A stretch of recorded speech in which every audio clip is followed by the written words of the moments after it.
Good afternoon, everyone, and welcome to today's webinar entitled Compassion Fatigue, Building Resiliency and Treating Burnout. We're glad that you could all join us as we have an exciting presentation in store for you today. My name is Deanna Fenton, and I am the Program Coordinator for the Alliance. We have just a few logistical items to review before we begin today's program. For those of you who have never joined us on this webinar platform, the chat feature is located in the bottom left-hand corner of your screen. As we are recording this webinar, so we will not be opening the phone lines to the participants, so that means that all questions must be submitted electronically using the chat feature, again, that's located in the bottom left-hand corner.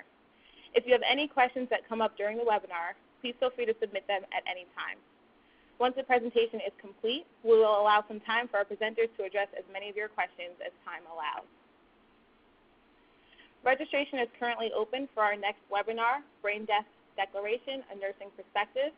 That's coming your way on September 6th at 2 p.m. Eastern. Registration is also open for our upcoming webinar entitled New Beginnings, Managing the Challenges and Complexities of VCA Donation Cases. That's coming your way on September 11th, again at 2 p.m. Eastern. You can register for all of these webinars and more on our website at organdonationalliance.org. For today's webinar, we are offering 1 CEP-C credit.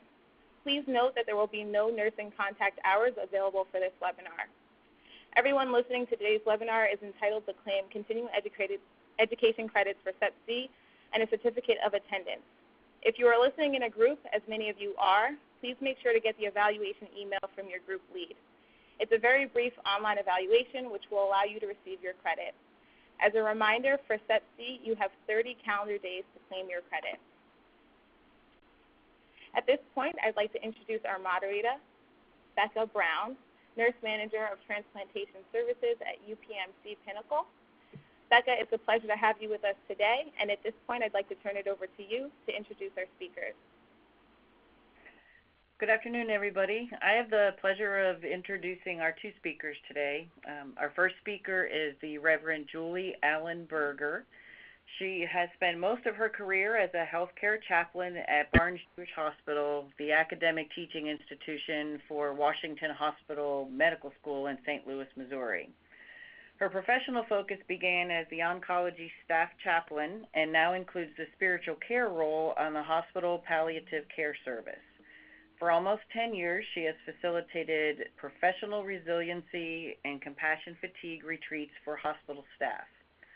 A native of Memphis, Tennessee, Julie is married to Bill Berger, a longtime social worker within the bleeding disorders community, and they are the parents of 2 young adult sons. Julie enjoys cycling, hiking, and traveling, and her faith tradition is Presbyterian USA. Our second speaker is Catherine Powers. Catherine is the clinical nurse specialist for the Heart and Vascular Center at Barnes-Jewish Hospital in St. Louis. She also helps to coordinate the Compassion Fatigue Resiliency Skills classes that are offered at Barnes-Jewish. She has been certified as a Compassion Fatigue Professional by the International Association of Trauma Professionals, and she received her Bachelor's of Science in Nursing from Marquette University and her Master's of Science in Nursing Research from St. Louis University. She has been published in areas of heart and lung transplantation, heart failure, critical care, and ethics.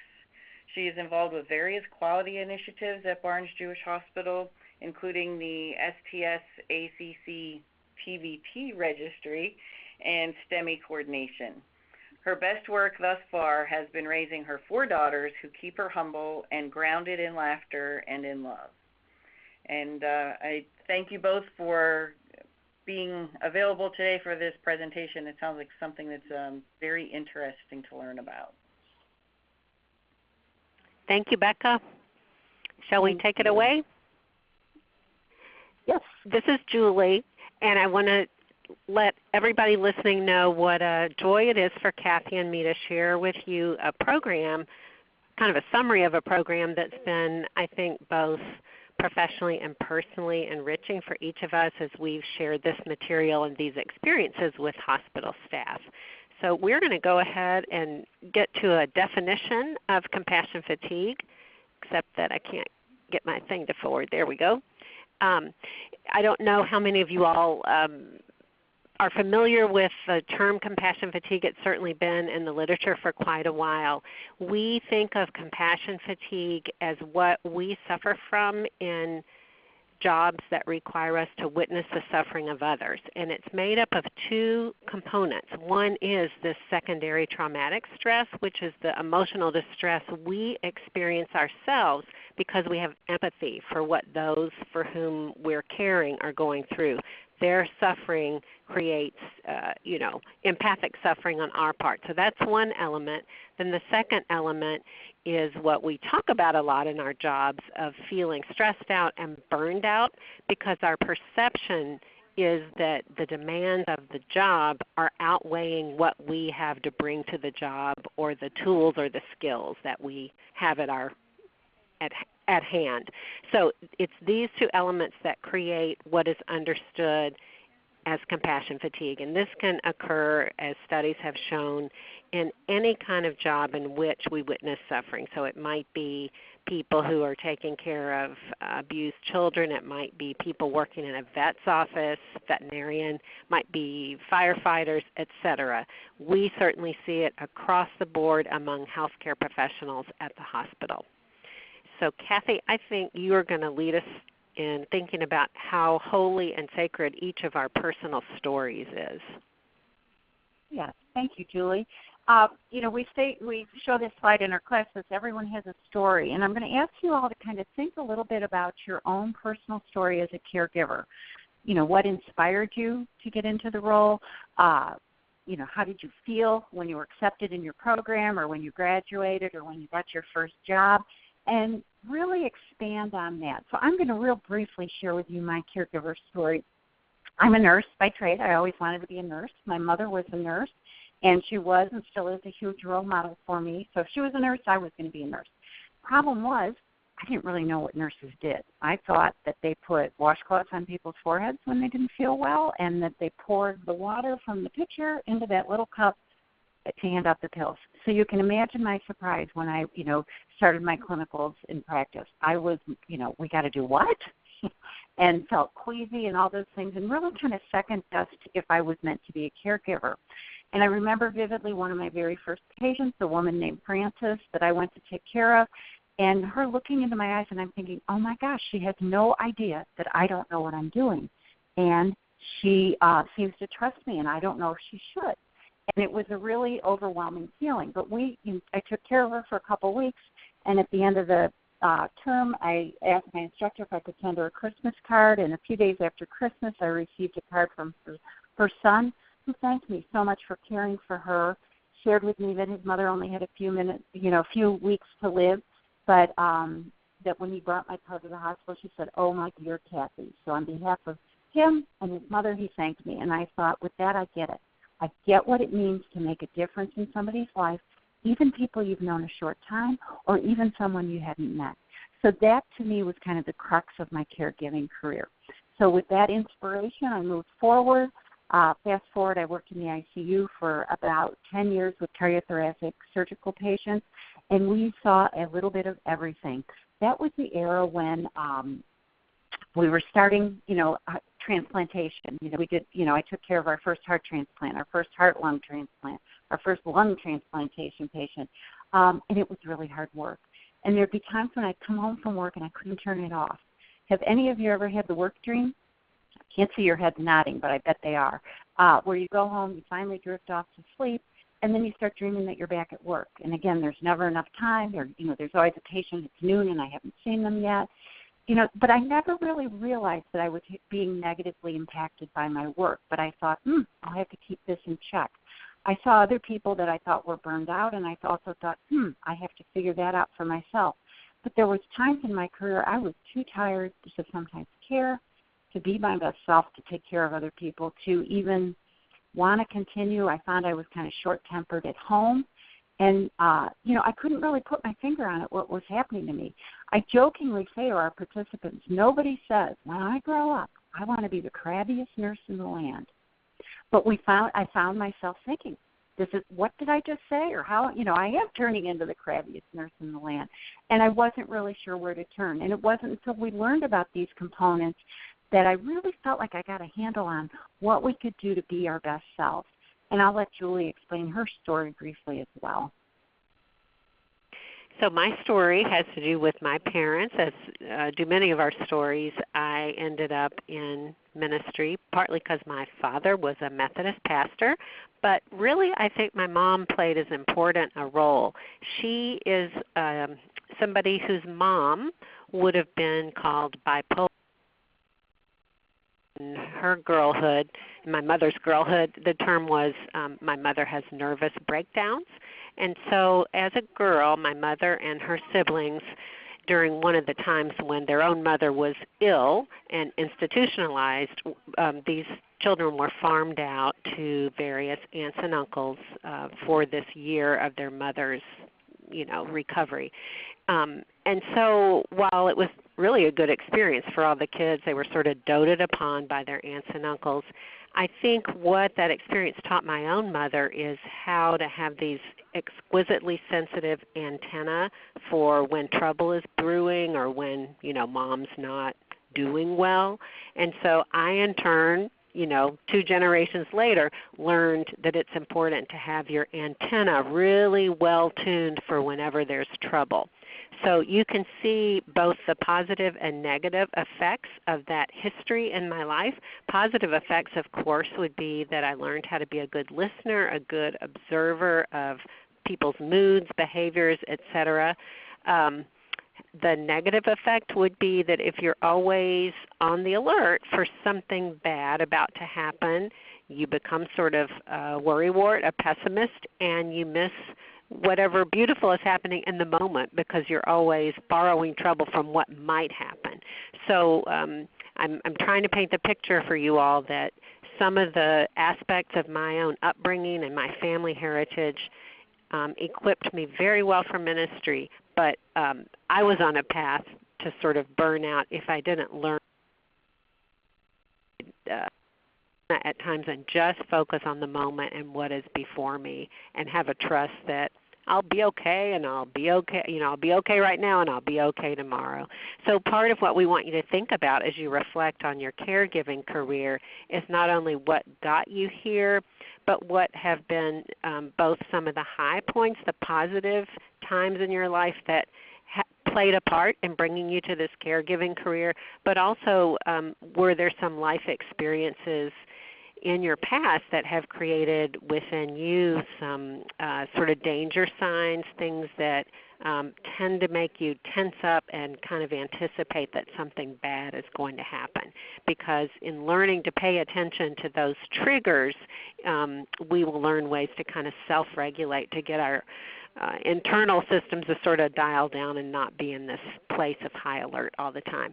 So we are going to advance the slide to an exercise that we do when we facilitate groups. And we know that some of you all are watching this webinar solo while others of you are participating together. So either way, if you would, just think about 3 ways that you're aware that your healthcare professional work has been has personally affected you. Just think about the last month. You've been either a professional caregiver or a personal caregiver. What are some ways that your body is telling you that you've felt under stress? Or if you can't think of ways, think about what somebody else might observe if they were sitting on your shoulder watching you go through your day. How would they know that you're feeling stressed? Just quickly write down 3 things. We'll give you just a minute, and then we're going to ask you not to speak these out loud, but to actually share them silently by holding up whatever your piece of paper is so that those in the room with you can see them. So we want everybody to see what each other has written down. And even if you're by yourself, it's still valuable just to reflect on this a minute and write it down. So hopefully as I've been talking, you've been thinking about some examples. I'll tell you what my card says just to get us started. Mine would say GI issues. Mine would say not having a lot of energy to interact with family when I get home from work, not wanting to talk on the phone, and feeling like I want to eat only chocolate. So does that give you an idea? And hopefully you get you get the experience. And we always ask our groups, why do you think we do this exercise together silently, letting each other see what we've written? And the answer would be because so often we suffer some of these symptoms in silence and with a little bit of shame, like, we should be able to just kind of shake off whatever's bothering us at work and just go on to the next thing. But inside we're kind of struggling. And it's instructive to see that our colleagues also struggle with some of these effects of being a professional caregiver, and so we don't have to suffer in silence anymore. We can just know that it's normal to be affected by the suffering that we work in the midst of, and it's not necessarily a negative thing. It just is part of the landscape. So we're going to move on to the next slide. I keep doing the wrong command. There we go. I imagine a lot of you all in college or somewhere along the way have been exposed to the work of Viktor Frankl, who was an Austrian neurologist, psychiatrist who unfortunately was caught up in the events of the Holocaust and spent a number of years in a concentration camp. His real seminal work was to talk about the ways that we find meaning in the midst of incredible evil and suffering. Man's Search for Meaning was his seminal work. And he gives us this quote, which we use a lot in our training, and that is simply, if we're going to give light, if we're going to be able to help others heal, help others feel whole, care for others, we have to find ways to endure the empathic suffering that we're going to experience just by virtue of being around people who are going through tough things. So if we can't develop the fuel to continue doing this work, we really will burn out. So hopefully in the time we have to spend today, we'll think about some skills and ways to keep refueling our pumps so that we can continue to give light instead of just feel that our candle's getting snuffed out. So Kathy, I'll toss it to you. Okay, and then we always ask, is your job stressful? And I am picturing all of you nodding your head yes. Am I correct? And then I'm going to ask you to reflect a little bit on what are the causes of the stress, and then what are some of the effects of the stress on you. And we do this exercise in our class as well, and we put these up on a board, and you can almost feel like the negative energy getting to people. Yeah, and there's staffing, there's never enough people, and I work with crabby people, and the coffee is bad, and, we're kind of going, and then we ask them about the effects, and I think you can see those and probably relate to those as well. Sometimes unhealthy behaviors, sometimes, not able to sleep, just irritated all the time. I remember going home and you think, entering the door, I had cute little kids, and they'd say, Mommy, and I'd say, nobody get near me, nobody touch me until I get these scrubs off. And later thinking, what kind of way is that to greet your family? But those were the effects, I thought, of the stress that I was going through. Now, then after that, we take a look at what stress actually is. And it's your body perceiving that there's a threat. And in the past, 30 years or so, there's been so much work done on stress. And they've actually been able to do SPECT scans where they can compare what a normal brain looks like when there's no stress, and then the high anxiety brain. And I am not a trained neurologist, but I can tell you that, that the normal brain looks cool and blue, and there's, limited activity. And the high anxiety brain, there's the increased basal ganglion activity, and it just looks hot and red. And it really kind of reflects what's going on. So physiologically, when you're stressed, there are things that are changing in your brain. One of them we talk about is the anterior cingulate cortex. And this is the area of the brain kind of in the center where the red dots are that responds to whether or not you're in danger. And when you're normal and relaxed, your perception of danger is that related to your senses. So you feel something and it's hot, or you see something, or you hear something, or you smell something, those kinds of things. But the least bit of stress and that anterior cingulate shuts down. It actually shrinks when you need it most. And then you go by your learned history. So, the last time, I took care of a, heart transplant patient that, was exhibiting rejection, it was a really horrible experience. So that past learning kind of comes in. And what happens when you're stressed or tense? you tighten all the muscles in your body. So it kind of ends up being an inside job, that stress.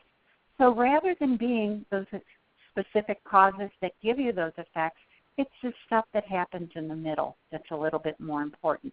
Your past learning comes in, you perceive something as a threat, your body goes into sympathetic nervous system dominance. Remember the fight or flight? And that's why you're tense. And it's that sympathetic nervous system dominance that gives you those effects. This is just a quick little review of the difference between your parasympathetic nervous system and your sympathetic nervous system. We jokingly say everyone should have an owner's manual to their autonomic nervous system. We don't, but we learn these things. But when you're parasympathetically dominant, that's what we call the kind of rest or digest. You're at rest. You're breathing deeper, your heart rate's slower, there's more digestive stuff going on, but you're generally relaxed.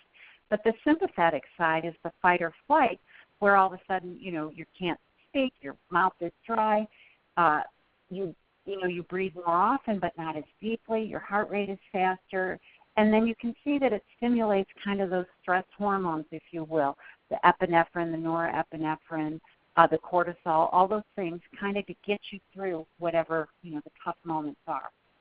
These are some other effects that we see when you're in perceived threat or fight or flight. We talked about some of the physiological ones already. The increased muscle tension, you have more energy, but you are in a state of dis-ease. And it isn't a coincidence that that's the same word as disease, because you really are, if you will. But look at what happens to your brain. We talked about that you increase your basal ganglia and thalamic function, but look what you lose. You're not able to think. You're not able to talk. You drop stuff. You fly off at the handle. You might say, because I said so, or I don't want to talk about it, those kinds of things. You can't find the right words. And then, like I had mentioned, the anterior cingulate actually shrinks. And then other effects that you see, you may often become obsessive compulsive. You lose, very sensitive. Your speed and agility, you have less strength, and your thoughts and behaviors become kind of constricted, and then that's really why you probably go home exhausted. So what kind of symptoms of secondary torment? Okay, go ahead. Hey, shall I go ahead, Kathy? Sure. Or you got it? Okay. These are symptoms that you'll recognize if you've done any looking at PTSD. They're the same. 3 groups of symptoms that when your sympathetic nervous system is sort of hyped up that you're going to experience. One set are these intrusive symptoms that are very hard to turn off. It's kind of like a video that just winds and rewinds. And you'll see there things that you may have experienced where you feel like, I'm really a fraud in my work. If anybody really knew how inadequate I felt, they would scream and run away. And rumination, going home and not being able to let go of whatever is happening at work. Then the second cluster of symptoms are these avoidance symptoms, when you just would rather not have to deal with what's in front of you, and you see all the losses there of hope, enjoyment, energy. Sometimes when we're in this avoidant mode, that's when I go for the chocolate. We look for self-soothing behaviors, which could be maybe healthy, maybe not as healthy, like addictive behavior of gambling or over drinking, et cetera, et cetera. So part of what we're trying to learn in this whole course is how to resist that urge to just sort of turn the other way and avoid what's bothering us. And then arousal symptoms, again, are when our sympathetic nervous system is just highly activated and we feel anxious, we can't sleep, we may act impulsively because our brain is sort of offline. Then the next slide here is just a great illustration of the burnout that we've been talking about. When we perceive that either the demands or the threats are going to overpower what we bring to a situation. So our body, sees something that feels like it's going to put us in a bad situation, and ding, ding, ding, the fight or flight stress hormones are released, we go into sympathetic dominance, and then we feel like we've just sort of burned ourselves up rather than, again, finding the fuel to sort of renew the lamp. So we just feel tapped out. And the key, as we'll talk today, is in learning to change our perceptions, that maybe we have resources we're not aware of, and maybe the perceived demands are just that it's a matter of perception more than really our ability to meet the challenges. So this is a nice little schematic here showing how when we have the sense that either we're inadequate to the task or that we're in danger, or we get some reminder of something bad that's happened in the past and we think, oh no, it's about to happen again, we go right into that fight or flight mode. Sympathetic dominance has been described as kind of having your foot on the gas pedal and keeping it to the floor and not knowing how to let up on the gas at all. So of course we become chronically anxious, tapped out, and have a sense of burnout. There are times when we have trouble separating our real demands from perceived demands. An example might be you're trying to keep a patient happy when that patient is dissatisfied with everything. What might the perceived demand be? That I've got to make my patient fully happy and fully satisfied. So our question to you all is that a real demand on us? Do we have the capacity to make that patient or anyone completely happy? Is it totally within our control? And of course the answer is no, it's not totally within our control. All we have the power to do is provide the best care we can of that person. So a lot of our burnout is about the perception that something bad is going to happen. All right, let's move on to the next one. So again, remember there were two elements to compassion fatigue. This is just a review. The first is witnessing or interacting with people who are traumatized or suffering in some way. We've talked about how the symptoms are very similar to PTSD. This accumulates over time, and there is the opportunity for us to learn some resiliency skills in the face of this suffering that's in the water we swim in every day. Whereas burnout is that we perceive we're in this toxic environment that's taking more from us than we have to give, and it can leave us feeling anxious or compulsive, engaging in compulsive behaviors, or just hopeless. And so the key, sort of the cure here, is learning to change the way we view things and learning some resiliency skills, which we'll do today. So I might just ask you all, do you recognize yourself in any of these symptoms that are listed, or do you recognize people with whom you work in these symptoms that are listed here? This is how compassion fatigue sort of plays out on the work front and at home. So this is kind of a pivotal point in the retreats that we do.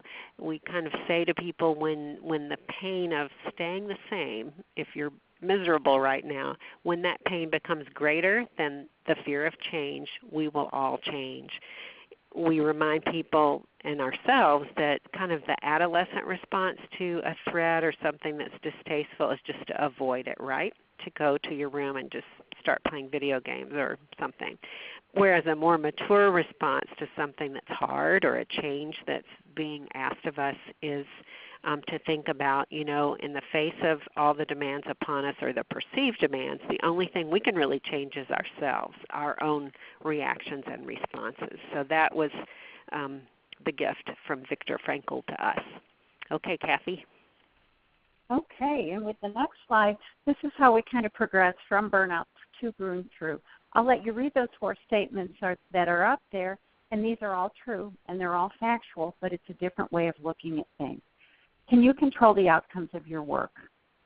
No is the answer, or they'd all get better and they'd all go home and we'd say our work is done here, right?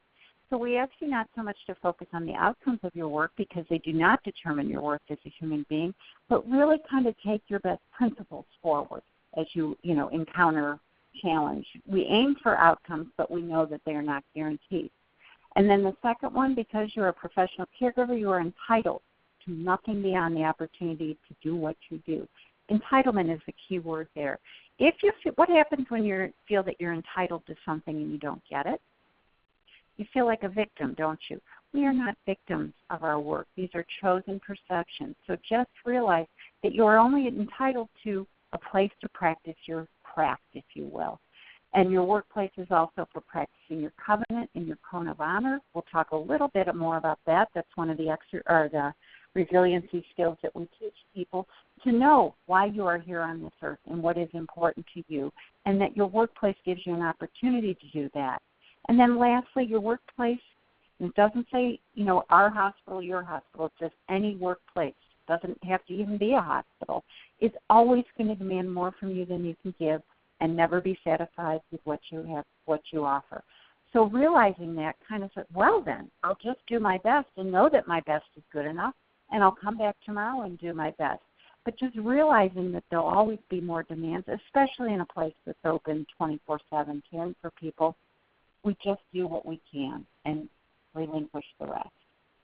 So another part to move from burnout to burn through, we teach relaxation skills, which I'm sure many of you are familiar with, and also one called self-regulation.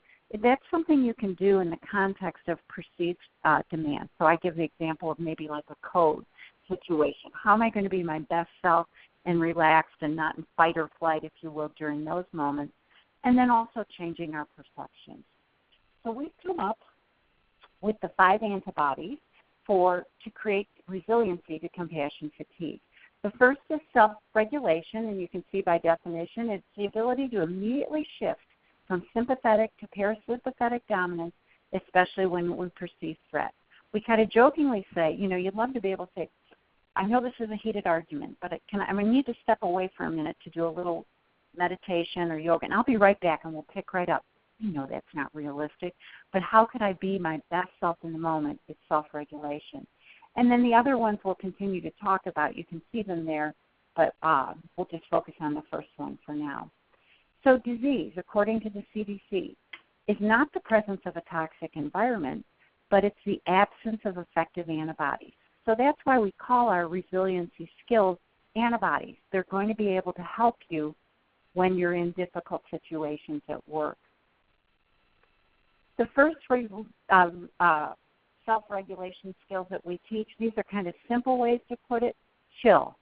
Some people will say 10 seconds of, do a body scan and 10 seconds of being a wet noodle. That kind of relaxation. Some of us aren't even always conscious of where we hold that tension in our muscles. Some people, it might be their neck or their shoulder. Many of us carry it in our pelvic floors, and we're not even aware of it. But developing that body fullness, or what's going on in my body where I'm tense, kind of that quick scan to see. And then this is one of the skills that we teach. And this is kind of the reason we highlight this one is because it's usually new to people. But you can see that these 5 studies were done, and that you can regain your neocortical functioning in 20 to 30 seconds if you do this. And it's by relaxing the tension of the pelvic floor muscle. And it allows your body to switch from sympathetic to parasympathetic dominance. The muscles we're talking about are illustrated there, the psoas, the sphincter, and the Kegel. Many women are familiar with tightening the Kegel muscles, around the childbearing years, if you will. This is kind of the opposite. This is relaxing all those muscles. It relieves pressure on the vagus nerve, and it allows the vagus nerve to do what it's supposed to do, which is kind of relax us, if you will. Vagus nerve starts at the roof of the mouth. I maintain that it might be why some kids suck their thumb. It's a self-soothing behavior. But it winds through your body and innervates almost everything, heart, lungs, pharynx, larynx, GI tract. And where its myelin sheath is the thinnest is in the pelvic floor. So if we're squeezing those muscles, the vagus nerve cannot do what it's supposed to do. There's the greatest quote on this slide. It's impossible to experience stress when you're comfortable in your own skin. So that, by relaxing those muscles, that's certainly the goal that we're aiming for.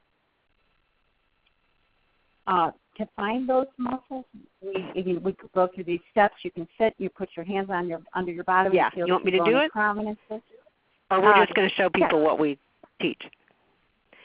It's a little hard to do this when we can't see you. But this is just going to help you identify where that sort of tilted rectangular area is that we're trying to learn to relax. So you'll see the instructions there, but I don't know if I need to go through them, but you feel kind of the two little pointed bones in your butt, and then you touch two bony points on your hips on either side and visualize those 4 points and the kind of tilted rectangle that's in that area. If you can just invite yourself to breathe deeply and then just let all the air out and relax, you will, with a little luck and a little practice, feel that area in the middle of the square sort of expand. If you practice and do this enough, there's just kind of a sense of warmth and well-being you get in that part of your body, and again, it just sort of lets your brain get back online because the message it's delivering to your body is all is well. It's okay. So we often get some raised eyebrows during this one, right, Kathy? Because it's just not something that we're used to thinking about doing. But the beauty, again, is you can, with practice, do this even in the midst of a conversation with somebody that you're experiencing as stressful. So it's sort of an invisible skill to have. All right, we're going to move on and talk about the ways that we view things. You know, redirecting our thinking is one of the things that we can do, as well as learning to self-regulate our bodies with exercises like the ones that we've mentioned. And there are other self-regulation skills besides that pelvic floor relaxation that we go into in the class. But we chose that one for you all today because, again, it's maybe one not as familiar. So when we are tempted to think that the environment is stressing us out, we kind of get stuck in that perception that external factors are controlling us. And certainly Viktor Frankl could have stopped there and just felt totally victimized by his life in a concentration camp. But he realized that his own sense of mission, his own sense of meaning was an important element that he brought to the table. So we're just going to look at a couple of fun ways to change our perceptions, think outside the box a little bit when we're feeling stressed. This is an old one, so I bet you everybody can see the arrow in the FedEx logo. But if you can't and you're in a room with other people, get them to show it to you. It's between the E and the X. This is Kathy's and my favorite one, changing perceptions. Is that man issuing a threat to the dog? The dog doesn't seem to think so. You've got to be of a certain age to get this joke about the Grateful Dead. All right? And then we invite you all to think about what are the triggers in your workplace that make you feel that bad things are about to happen and that work is just going to kind of overwhelm you. If you can shift your perception to think about turning a demand into an opportunity, that's an example of what we're talking about, looking at things with just a little different lens. So what might be a typical trigger for you? Think about maybe you see a text on your phone from somebody to whom you report that says, call me at your earliest convenience. Sometimes that can be a trigger for your body to go into sympathetic dominance and panic and think, uh-oh, what's about to happen? This is the perfect opportunity to take a deep breath and or do that pelvic floor relaxation and or practice any other mode of self-regulation to just sort of dial down and say, you know what, all I can do is my best here and let me not borrow trouble till I really find out what this is all about. Becoming aware of those triggers is so helpful. So this is kind of a recap of what we're thinking about, what we're talking about. I'm going to move on. So we're trying to learn to go from being reactive, where our body goes right into that fight or flight mode, and to be more in touch with what it is we do have control over, which is our sense of mission, our sense of why we're on this earth and why we've chosen to do the work that we do. And again, we're trying to move from thinking about events and the situation at work controlling us to what control we have from within by learning to self-regulate and also learning to sort of change our perception of the situation. Kathy, feel free to jump in if you like. So while we have a tendency to think about toxic workplaces, and certainly some of our workplaces are full of anxiety. You work in a trauma center. There's a lot of just free-floating anxiety around. But we're trying to learn that many of the threats that we perceive have to do with our bodies having sort of gone into fight or flight mode. If we can learn to think about what seem like demands upon us through our job into choices instead. I've chosen to do this profession. This is sort of what comes with the job, and I can feel victimized, or I can choose to say I will do the best that I can. Anything else you want to add there, Kath? I think, what do you think the ratio between real threats to perceived threats are? Probably like 1 to 100 million jillion. I mean, we start to perceive everything as a threat. So it kind of, is this real is a good question to ask yourself. No, I'm not in danger. Okay, then what do? I relax the muscles in my body.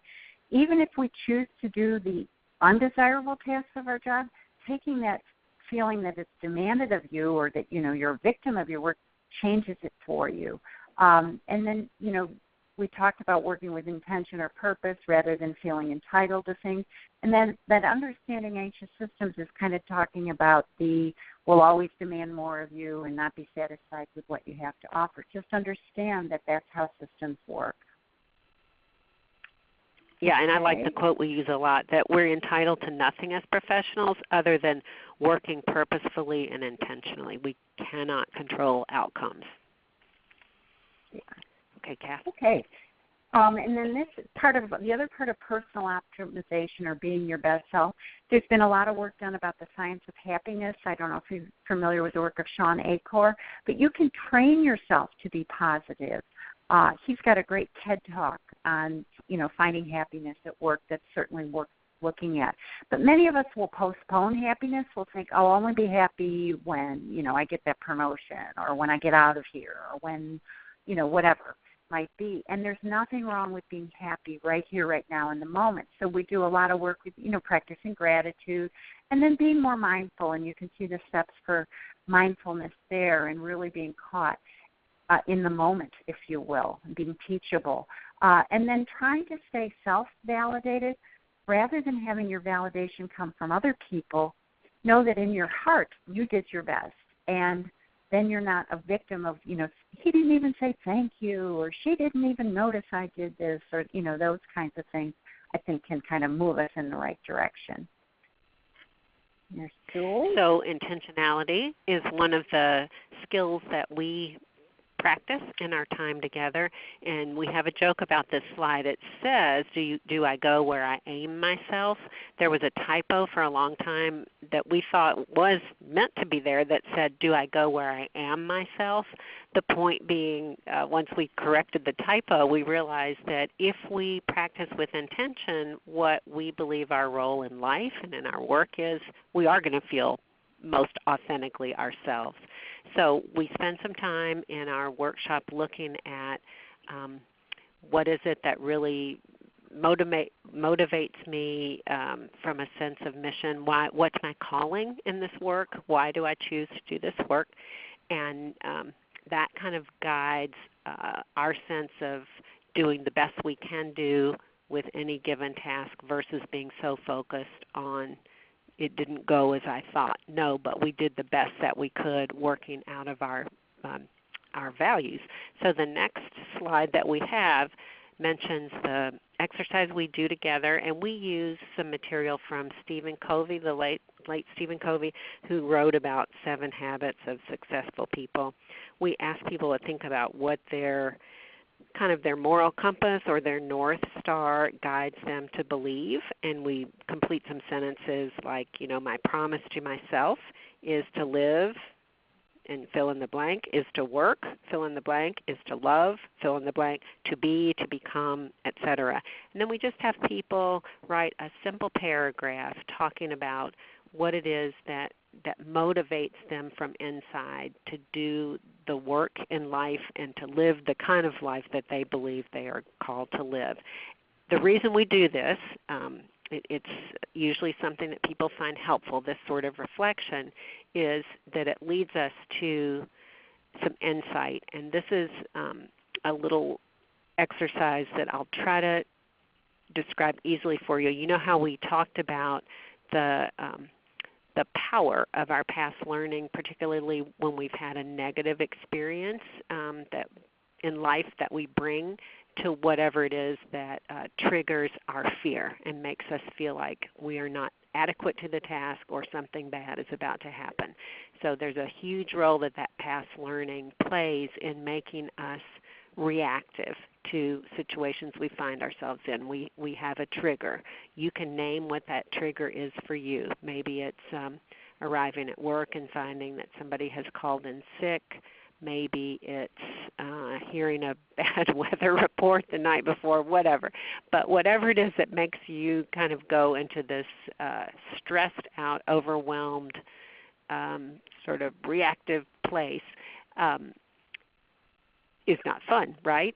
So if we can think about both the skills we've learned in self-regulating, dialing down the arousal in our bodies, and we're aware that we have a code of honor, a covenant to ourselves or a covenant with the world that this is why I'm on this planet, we can go, as the middle of the slide shows from top to bottom, we can go from being in that reactive place where we're just feeling victimized, feeling really unable to access our good cognitive and problem-solving skills because our body is just in this freaked out place.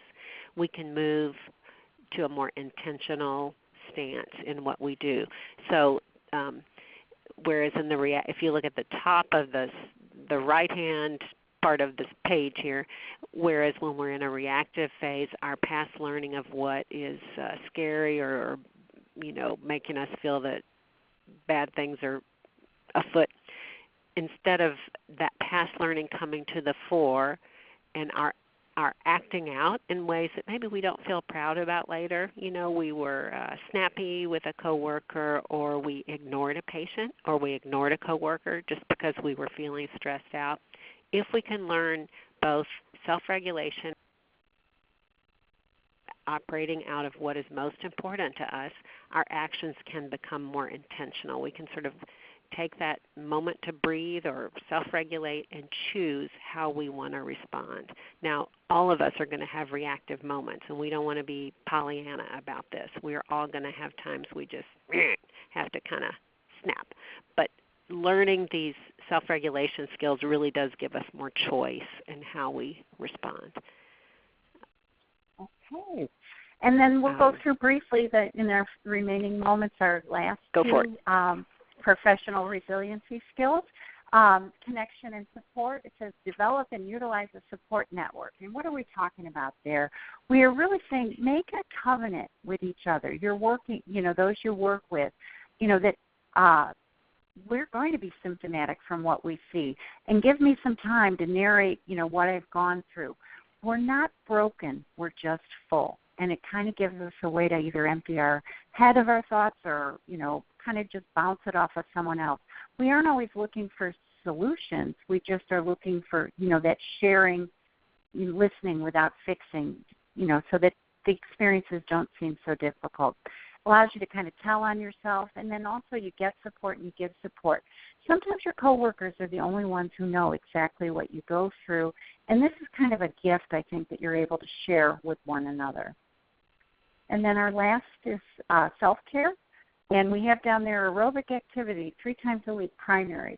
And the reason for that is the aerobic activity is the only way that you can burn off the stress hormones. So the epinephrine, the norepinephrine, the cortisol, you kind of got to get out there and burn it off, if you will, or otherwise it kind of stays in there and keeps you kind of feeling that tiresomeness that you have all the time.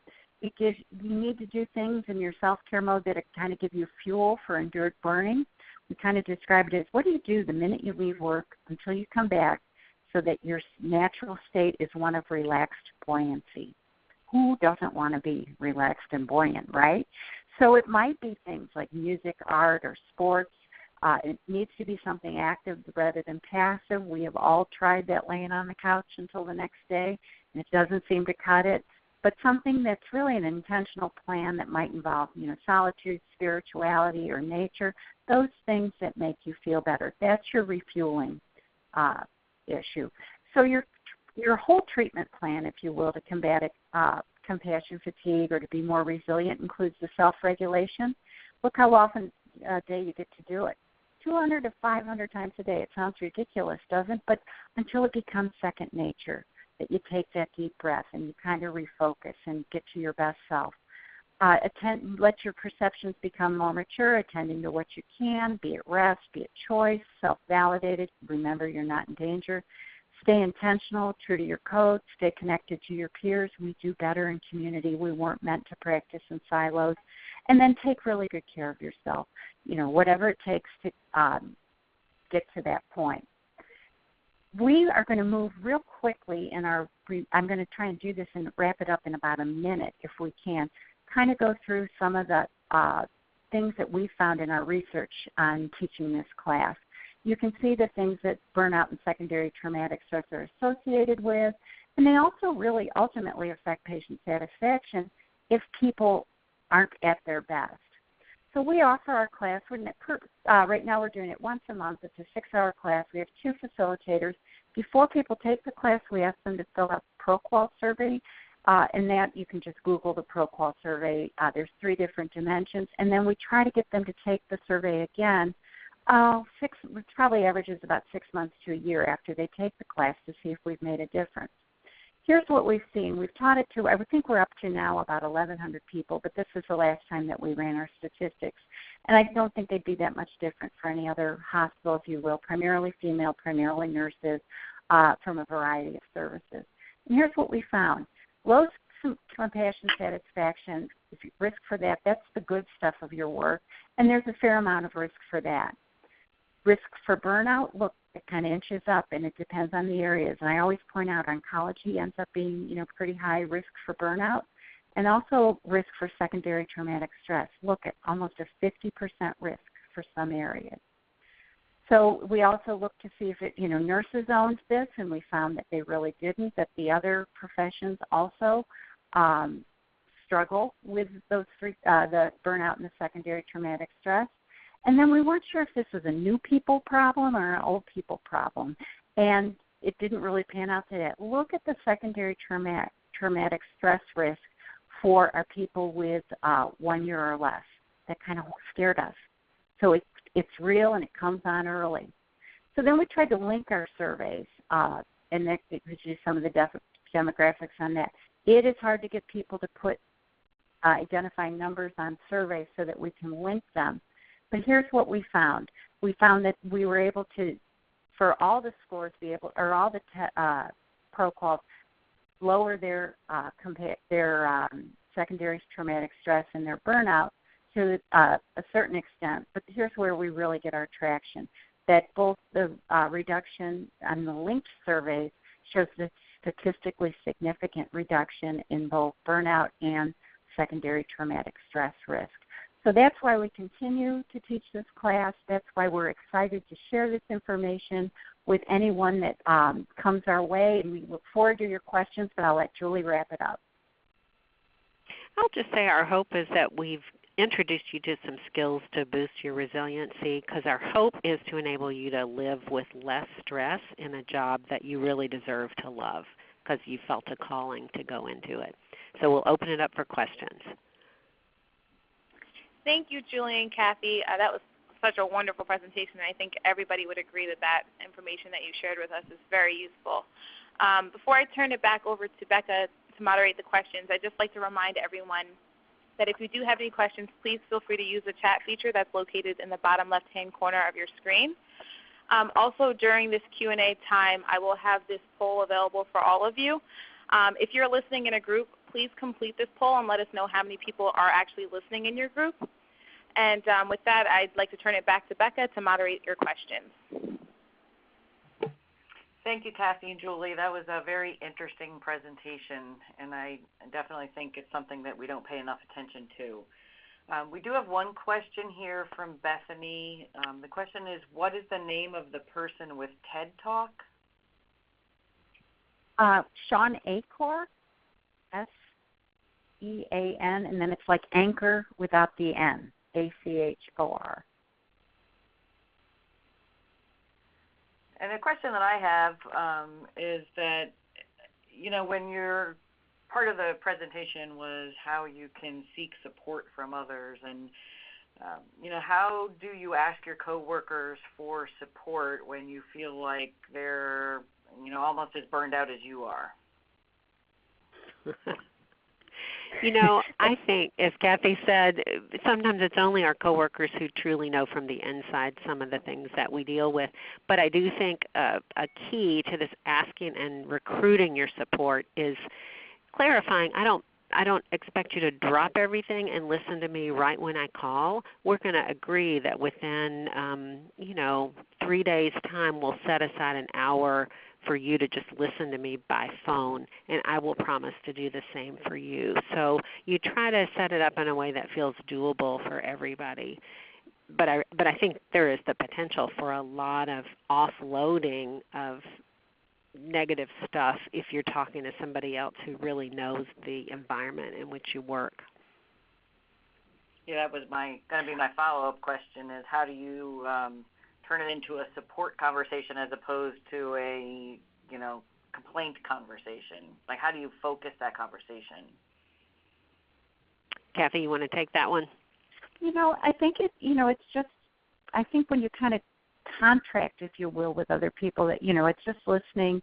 It will be some complaints, but it's allowing that opportunity to just get it out of your head and share it with somebody else. I find that with my own kids, sometimes they share something tough with us. It might be complaining, but they just need it off their chest, and then they're able to kind of move forward. And I think that's similar for your own coworkers. I mean, you need to have healthy boundaries, but it should be natural. The other thing, I don't know if you've ever been to parties with your work environment, but sometimes the people that work together always end up in one corner talking about work, or they'll say, oh, the nurses are over there.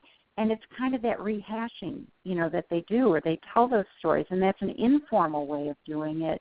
But this kind of just gives it a little bit of a support connection and keeps us connected to the community so that we don't try to practice completely alone. I would just add, I think the focus is less to be about what that so-and-so did to me, although sometimes that's part of the debriefing, but it's more about looking at our own reactions and behaviors and owning up when we realize we've been reactive instead of intentional, and we've acted in ways we're not proud about. And to be able to sort of confess, if you will, that to a trusted receiver who's not going to give advice but just listen is a powerful thing. That's very helpful. Thank you. Another question from Bethany. This is a great question. Is there an online component to your class available for people who aren't in your own area? Not really. We have just, we've kind of, the outline, if you will, are kind of the slides that we used for here, but we don't have, an online component that I'm aware of. There was probably but you're one more out than there, welcome. But yeah. There's some, most of our work was done with the help of a consultant, Dr. Eric Gentry, J. Eric Gentry, and if you Google him, you will see similar, slides or information that might be helpful. And then I would extend a warm welcome to anyone that would ever be in St. Louis that would be, we'd be more than happy to have you join us. And then I guess my final question here, I think, because there's no other questions coming through in the chat room, is how did you all start the program? How did you address the need, and how do you address the healthcare resiliency where you work? I'm going to let Julie answer that because she was there from day one. It was exciting. We don't have much time.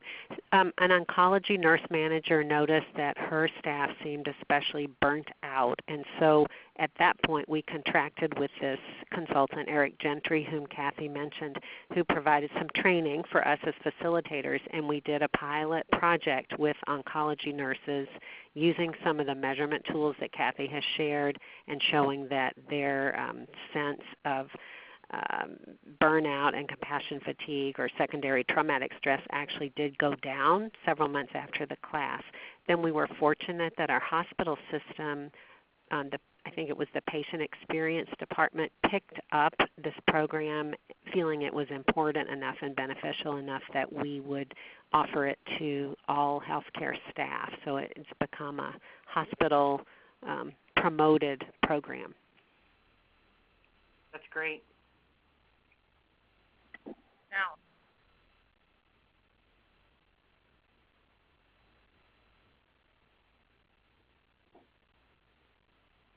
so I don't see any other questions in the chat room. I'll throw this out there. The website for J. Eric Gentry is called Compassion Unlimited, I believe. So if you want to Google that, there will be other resources listed on that website. Thank you very much. Welcome. all right. Well, thank you, ladies. Once again, we'd like to extend our sincere thanks to you both and to Becca as well for your time and such an outstanding presentation today. To all of our participants, I'd like to thank you for your time, and I wish you a wonderful rest of your week.